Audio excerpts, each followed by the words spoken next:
बड़ी और अहम जानकारी इस बीच हरियाणा में डेंगू का विस्फोट जारी। रेवाड़ी से इस वक्त की बड़ी खबर, 300 के करीब डेंगू का जो आंकड़ा है वो पहुंच गया है। ये बड़ी खबर आपको बता रहे हैं, बड़ी जानकारी आपको दे। रेवाड़ी शहर में सबसे ज्यादा डेंगू के जो मामले हैं वो निकलकर सामने आए हैं। रेवाड़ी शहर में 161 पहुंच गया है डेंगू का आंकड़ा। जिले भर में 296 डेंगू के केसेस सामने आए हैं। हरियाणा में डेंगू का विस्फोट जारी है, ये इस वक्त की बड़ी खबर। रेवाड़ी जिले में 300 के करीब केसेस जो है वो पहुंच चुके हैं।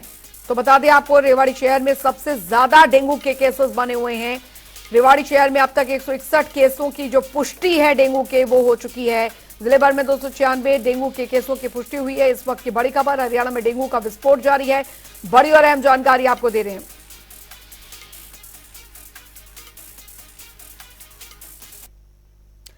तो हरियाणा में डेंगू का विस्फोट जारी है। लगातार मामले जो हैं वो डेंगू के वो लगातार सामने आ रहे हैं। अस्पतालों में प्रबंध जो है वो किए जा रहे हैं, लेकिन लगातार डेंगू के मरीजों की बढ़ती संख्या जो है वो यहां पर प्रशासन के लिए भी काफी ज्यादा चुनौतीपूर्ण बनी हुई है। हालांकि स्वास्थ्य विभाग भी पूरी तरीके से अलर्ट बना हुआ है, लेकिन डेंगू के लगातार मामले जो हैं वो काफी ज्यादा बढ़ गए हैं। और प्रशासन की भी लोगों से यही अपील है कि अपने घर के आसपास सफाई व्यवस्था बनाए रखें और पानी जो है वो इकट्ठा ना होने दें। इस बीच प्रशासन की तरफ से भी जो कीटनाशक की फॉगिंग है वो यहां पर की जा रही है, लेकिन लगातार डेंगू के जो मामले हैं वो बढ़ते जा रहे हैं। अस्पतालों में डेंगू मरीजों की जो संख्या है वो काफी ज्यादा बढ़ गई है। तो हरियाणा में सबसे ज्यादा जो है वो रेवाड़ी में केसेस जो है डेंगू के निकलकर सामने आ रहे हैं। और यही वजह है कि काफी ज्यादा चुनौतीपूर्ण ये मसला बना हुआ है। रेवाड़ी शहर में अब तक 161 की पुष्टि जो है वो यहां पर हुई है। जिले भर में 296 डेंगू के केसों की पुष्टि हुई है। इस वक्त की बड़ी खबर आपको बता रहे हैं, हरियाणा में डेंगू का विस्फोट जारी है। तो अलग अलग जिलों में अगर डेंगू की बात की जाए तो रेवाड़ी में फिलहाल अकेले 300 के करीब केसेस पहुंच गए हैं। और संवाददाता सुरेंद्र गौड़ हमारे साथ सीधे जुड़ गए हैं इस खबर पर ज्यादा जानकारी के साथ। सुरेंद्र, डेंगू के मामले लगातार रेवाड़ी में बढ़ते जा रहे हैं, अस्पतालों में क्या कुछ व्यवस्था की गई और स्वास्थ्य विभाग कितना अलर्ट है फिलहाल? कि अगर आज बीते दिन की बात करें तो रेवाड़ी जिले में 296 डेंगू के केस रजिस्टर्ड हो चुके हैं। अगर पिछले वर्ष के मुकाबले की बात करें तो पिछले वर्ष 306 का आंकड़ा यहाँ जिले में हुआ था, जिससे अब मात्र कुछ ही कम है। अगर बात करें तो वर्ष 2017 से बात करें तो 2017 में 137 केस थे, वहीं 2018 में 182 केस थे, और 2019 में 27 थे, और 2020 में 39 थे, और 2021 में 306 केस यहाँ देखने को मिले थे। अगर स्वास्थ्य विभाग की बात करें तो लगातार लोगों को जागरूक करने का कार्य कर रहा है। लगातार ऐसे क्षेत्रों में जहां मच्छर ज्यादा पनप रहे हैं वहां पर फॉगिंग कराने का भी कार्य कर रहा है। इस तरह से स्वास्थ्य विभाग लगातार लोगों को जागरूक कर रहा है, लेकिन उसके बावजूद भी डेंगू थमने का नाम नहीं ले रहा। अगर रेवाड़ी शहर की ही बात करें तो यहाँ 161 केस रजिस्टर्ड हो चुके हैं। इस समय मेरे साथ उप सिविल सर्जन अमित यादव भी मौजूद है। उनसे जानते हैं कि क्या कुछ डेंगू बढ़ने का कारण है और स्वास्थ्य विभाग कितना अलर्ट है। सर, सबसे पहले तो आपका स्वागत है। आप ये बताइए कितने अपने यहाँ केस रजिस्टर्ड हो चुके हैं और इसके बढ़ने का कारण आखिर क्या है? सबसे पहले तो मैं आपको धन्यवाद करना चाहूंगा कि आपने मुझे इनवाइट किया और डेंगू के बारे में मुझे बताया। तो सभी को नमस्कार मेरा।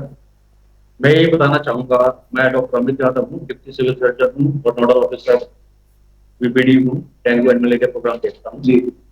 जो बातें आप पत्रकार जो प्रयोग कर रहे हैं, बेसिकली विस्फोट, ऐसी कोई विस्फोट वाली बात फिलहाल तो नहीं है जी।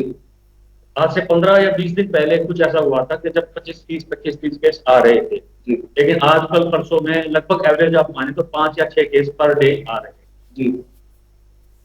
तो लिमिट में है, हमारी टीम्स लगी हुई है फॉगिंग करने के लिए। गंदा पानी है, वहां काला तेल डाला जा रहा है, और मेन चीज इसमें अवेयरनेस है। उसके लिए हम बहुत ज्यादा जोर दे रहे हैं। परसों भी संडे, फ्राइडे को रादर जी, हमारी एसीएस मैडम जी अनुपमा जी से वीडियो कॉन्फ्रेंसिंग हुई थी, मेरी और सीएमओ साहब डॉक्टर सुरेंद्र यादव की। तो उन्होंने स्पेशली कहा था कि ठीक है, आप फॉगिंग कर रहे हैं और जो एंटी मॉस्किटो ड्राइव्स हैं, इंसेक्टिसाइड स्प्रे कर रहे हैं, लेकिन जो मेन चीज जो कहना चाह रही थी, जिसके लिए हमने स्पेशल फ्राइडे पे लगाया संडे को, उनका मकसद ये था कि हम लोगों को अवेयरनेस करें क्योंकि जब तक लोग अवेयर नहीं हो पाएंगे, खाली मॉस्किटो मारना से बात नहीं बन पाएगी, लोगों को अवेयर होना ज्यादा जरूरी है। उसके लिए हमने स्पेशल संडे को ड्राइव चलाया था, और अब हम कल भी हमने मीटिंग रखी है सभी पार्षदों के साथ, जो अपने डिस्ट्रिक्ट रेवाड़ी के पार्षद हैं। हम गांव गांव में सरपंचों से भी मीटिंग करते हैं, हमारे हेल्थ इंस्पेक्टर्स जो हर CHCs पे हैं वो भी मीटिंग्स करते हैं। पर्सनली जो हमारे एमपीडब्ल्यूज हैं वो छोटे छोटे ग्रुप्स में अवेयरनेस फैलाते हैं। तो मेनली ये जुलाई टू नवंबर, ये 5 महीने होते हैं साल के, जुलाई, अगस्त, सितंबर, अक्टूबर और नवंबर, जो मानसून एंड प्री मानसून और आफ्टर मानसून, यानी मानसून से पहले, मानसून और मानसून के बाद। तो मानसून और मानसून के बाद ये काफी पनपता है डेंगू जी। तो अब हमें स्पेशली काफी कॉन्शियस रहना पड़ेगा, ध्यान रखना पड़ेगा कि मच्छर जो हैं ना फैले। इसके लिए सबसे पहले तो मैं रिक्वेस्ट आप लोगों को ही करना चाहूंगा, आम पब्लिक को करना चाहूंगा, ये जो मच्छर का जो मॉस्किटो होता है ना, इसकी फ्लाइट लगभग 400 मीटर होती है। तो ये अगर मैक्सिमम फ्लाइट में करेगा ना, तो आपके अपने घर से लेके तो उसका एक पड़ोसी ही करता है, इतना फ्लाइट कर सकता है। तो अगर हम अपना घर और अपने पड़ोसी का घर, तो घर ही अच्छी तरह से साफ सफाई कर लें, हर संडे को ड्राई डे बनाएं। और एक दूसरी बात, मच्छरों से बचाव करने के लिए पूरी माह के कपड़े पहने, एंटी मॉस्किटो क्रीम लगाएं, गंदा पानी घर के आसपास इकट्ठा ना होने दें। कहीं इकट्ठा हो गया है तो वैसे तो हमारी टीम काला तेल का छिड़काव करती है वहां पे, लेकिन आप भी सरसों का तेल डाल सकते हैं, उसमें कोई हार्मफुल नहीं है वो। मोस्टली शहरों में, जैसे हमारे यहाँ मोर देन 50%, 60% केसेस जो हैं वो अर्बन रेवाड़ी में हो रहे हैं जी।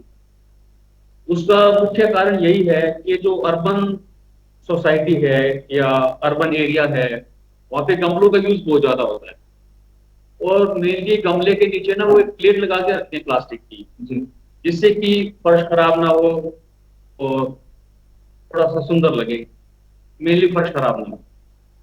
तो मेनली जो गमले के अंदर से पानी निकलता है वो प्लेट में जमा हो जाता है, और मेनली जो लार्वा देखे गए हैं वो उस प्लेट्स में देखे गए। या जो दूसरे जो मेन हमने नोट किया, जो कूलर्स होते हैं जी, गांव में बेसिकली आम जनता रहती है, गरीब लोग रहते हैं, तो वो कूलर में क्या करते हैं कि पानी कम हुआ, आधी टंकी हुआ, उसमें 2 बाल्टी पानी डाल दिया, वो पूरी तरह उसको साफ नहीं करते। तो मोस्टली केसेस जो हैं, लार्वा जो है बेसिकली वो कूलर में मिलते हैं। तो मेरी आपसे रिक्वेस्ट है पर्सनली कि हर संडे को जो हम घरों में रहते हैं, इन्वॉल्व करें अपने बच्चों को भी, अपने परिवार को भी, कि कूलर को या गमलों को, आइस ट्रेस को अच्छे से साफ करें, और फिर उसको आधा 1 घंटा सुखाएं, और फिर उसको दोबारा रीअप्लाई करें जी। तो ये मेरी रिक्वेस्ट है आप लोगों से। बाकी मेनली ये हर साल आएगा, नेक्स्ट 5, 6, 7 ईयर्स तक हर साल आएगा, जुलाई टू नवंबर जी। तो 5 महीने हमने ये ध्यान रखना ही है, ये सेल्फ केयर है बेसिकली। हम हेल्थ डिपार्टमेंट अपनी पूरी कोशिश करते हैं, इंसेक्टिसाइड का स्प्रे करते हैं, लोगों को जागरूक भी करते हैं, IEC मटेरियल छाप की दीवारों पर लगाते भी हैं, आपके थ्रू की में क्यू भी देते हैं।